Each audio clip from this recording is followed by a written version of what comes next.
রান্না করতে বসেছি। এই যে কড়াইয়ে 3খানা মাছ দিয়ে দিয়েছি, মাছ ভাজা চলছে। অনেক বছর পর আমি এই কাঠে রান্না করতে বসেছি, মানে ইনফ্যাক্ট আমি রান্না করা ভুলেই গিয়েছিলাম, এরকমই বলা যায়।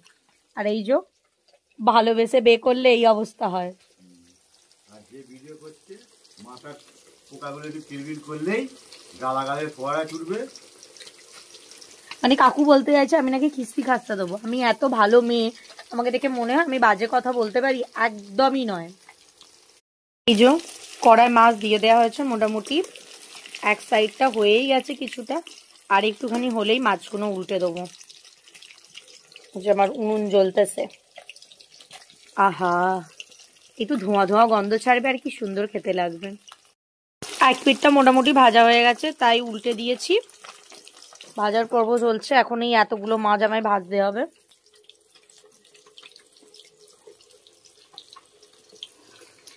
হ্যাঁ, 3টে মাছ ভাজা হয়ে গেছে, আর এখানে আবার মাছ ভাজার জন্য দিয়ে দিয়েছি।